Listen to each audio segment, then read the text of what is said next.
Hello, good morning. എന്താണ് രാവിലെ എല്ലാവർക്കും ബ്രേക്ക്ഫാസ്റ്റ്?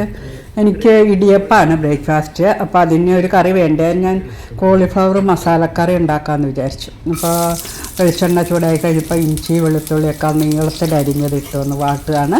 എന്നിട്ട് അതിലേക്ക് ചെറിയ ഉള്ളിയാട്ട് ഇടുക. സവാളയല്ല, ഉള്ളിയാണ്. ഉള്ളിയൊക്കെ ഞാൻ എപ്പോഴും എൻ്റെ കയ്യിൽ തൊലി പൊളിച്ച് നീറ്റാക്കി വൃത്തിയാക്കി വെച്ചിട്ട് എപ്പോഴും ഫ്രിഡ്ജിൽ സ്റ്റോക്ക് കാണും. അതൊന്ന് വെള്ളത്തിലിട്ടിട്ട് തൊണ്ട് കളഞ്ഞാൽ മതി. അപ്പോൾ നമ്മുടെ കണ്ണൊന്നും നീറൂല. ഞാൻ രാത്രിയിൽ ടി വി കണ്ടുകൊണ്ടിരിക്കുമ്പം അങ്ങനെ ഉള്ളിയെല്ലാം തൊണ്ട് കളഞ്ഞ് വെക്കാറുണ്ടായിരുന്നു ജോലിക്ക് പോയിക്കൊണ്ടിരുന്നപ്പം. പച്ചക്കറിയൊക്കെ തലേ ദിവസം തന്നെ അരിഞ്ഞ് വെക്കും. അന്നേരം ഉള്ളിയും എല്ലാം അങ്ങനെ റെഡിയാക്കി വെക്കാറുണ്ട്. അപ്പോൾ എളുപ്പമുണ്ടല്ലോ നമുക്ക്. നിങ്ങളെല്ലാവരും അങ്ങനെ ആയിരിക്കുമെന്ന് എനിക്കറിയാം. അപ്പോൾ ഉള്ളിയിട്ട് നന്നായിട്ട് വാടിയിട്ടുണ്ട്. ഇനി നമുക്ക് ഇഞ്ചി വെളുത്തുള്ളി പേസ്റ്റ് ഇടാം. ഇഞ്ചി വെളുത്തുള്ളി അരിഞ്ഞിട്ടിട്ടുണ്ട്, എന്നാലും കുറച്ച് പേസ്റ്റും കൂടെ അതിലേക്ക് ചേർക്കാം. അപ്പോൾ ഇഞ്ചി വെളുത്തുള്ളി പേസ്റ്റും ചേർത്ത് നന്നായിട്ട് ഇളക്കിയിട്ട് പിന്നെ പൊടികൾ എന്തൊക്കെയാണെന്ന് വെച്ചാൽ മുളക് പൊടി, ചിക്കൻ മസാല വേണ്ടവർക്ക് അത് ചേർക്കാം. ഞാനിപ്പോൾ അല്ലാതെ തന്നെ മുളക് പൊടി, പെപ്പർ പൗഡർ, പെരുംജീരകത്തിൻ്റെ പൊടി, മല്ലിപ്പൊടി ഇത്ര ഇട്ടിട്ട് നന്നായിട്ട് മിക്സ് ചെയ്യാണ് കേട്ടോ. പിന്നെ ഉപ്പ് ചേർത്ത് നന്നായിട്ട് മിക്സ് ചെയ്തിട്ട് നല്ല ബ്രൗൺ കളറാവട്ടെ. അത് നല്ല ഡ്രൈ ആയി വരണം. ആ പൊടി മസാലയൊക്കെ നല്ല ഡ്രൈ ആവണം ഉള്ളിയിലൊക്കെ പിടിച്ച്. പിന്നെ നമുക്ക് നമ്മുടെ കോളിഫ്ലവർ, ഞാനൊന്ന് കോളിഫ്ലവർ തിളച്ച വെള്ളത്തിൽ ഇട്ട് വെക്കുകയാണ് ചെയ്യുന്നത് കേട്ടോ. വേറെ ഉപ്പോ മഞ്ഞൾപ്പൊടിയൊന്നും ഇടാറില്ല. വെള്ളം തിളപ്പിച്ച് അതിലിട്ട് 1 മിനിറ്റ് കൂടെ ഒന്ന് തിളപ്പിക്കും. അങ്ങനെ എടുത്തിട്ടുള്ള കോളിഫ്ലവറാണ് കേട്ടോ അത്. എന്നിട്ട് അതിലേക്ക് കുറച്ച് മഞ്ഞൾപ്പൊടി ഇട്ടിട്ട് നന്നായി മിക്സ് ചെയ്ത് കുറച്ച് വെള്ളം ഒഴിക്കുക. വെള്ളം ഞാൻ ഇടിയപ്പാന്ന് പറഞ്ഞല്ലോ. അപ്പോൾ ആ ഇടിയപ്പത്തിൻ്റെ മാവ് കുഴച്ച പാത്രത്തിൽ കുറച്ച് വെള്ളം ഒഴിച്ചിട്ടുണ്ട്. അപ്പോൾ ആ അരിപ്പൊടിയെല്ലാം മിക്സ് ചെയ്തിട്ടുണ്ടല്ലോ. അപ്പോൾ നമ്മളെ കോളിഫ്ലവർ കൂട്ടാനൊരു എന്താ പറയുക, ഒരു കുറുകി വരും. അപ്പോൾ ആ വെള്ളമാണ് ഞാൻ ഒഴിച്ചിരിക്കുന്നത്. എന്നിട്ട് നമുക്കൊന്ന് അടച്ച് വയ്ക്കാം. അപ്പോൾ അടച്ച് വെച്ച് കഴിഞ്ഞ് നോക്കിയപ്പോൾ നല്ല വെള്ളമൊക്കെ വറ്റി നല്ല കുറുകി നല്ല മസാലക്കറി ആയിട്ടുണ്ട്. ഇങ്ങനെ തന്നെ വേണമെങ്കിൽ കൂട്ടാം കേട്ടോ. ഇതും ടേസ്റ്റി ആയിരിക്കും. പക്ഷേ ഇത്തിരി ചാറ് വേണം ഇവിടെ.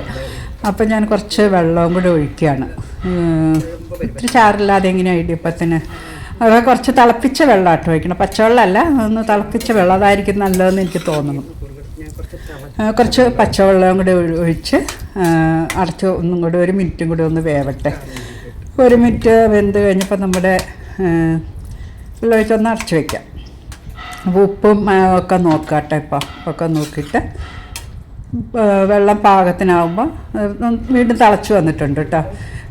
ഞാനിതിലേക്ക് കുറച്ച് തേങ്ങാപ്പാൽ ചേർക്കുന്നുണ്ട്. കാരണം ആ മസാലയുടെ കുത്തലൊന്ന് മാറാൻ വേണ്ടിയിട്ട്. ഞാൻ തേങ്ങാപ്പാലെന്ന് വെച്ചാൽ തേങ്ങാപ്പാലിൻ്റെ പൊടി വാങ്ങിയിട്ട് കലക്കണതാണ്. 1-ാം പാൽ 2-ാം പാൽ അങ്ങനെ ഒന്നില്ല, ഒറ്റപ്പാൽ തന്നെയാണ് ഒഴിക്കണത്.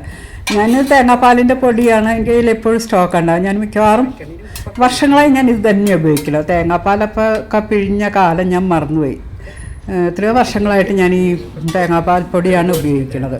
അപ്പോൾ നമ്മുടെ കറി റെഡി ആയിട്ടുണ്ട്. ഇനി നമുക്കിതിലേക്ക് കടുക് വറുത്തിടാം.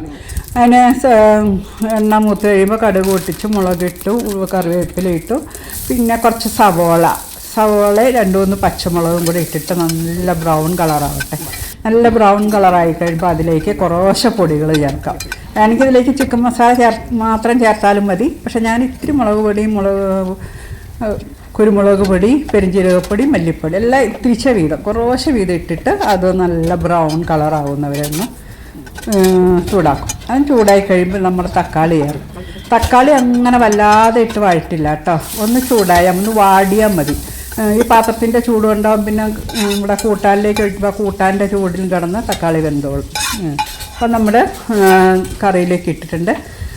കറി റെഡി ആയിട്ടുണ്ട്. ഇനി നമുക്ക് സെർവിങ് ബൗളിലേക്ക് മാറ്റിയിട്ട് നമുക്ക് കഴിക്കാം. ഓക്കെ, അപ്പോൾ ഇടിയപ്പം കറിയും റെഡി. അപ്പോൾ കഴിച്ചിട്ട് വരാം കേട്ടോ. Okay, by.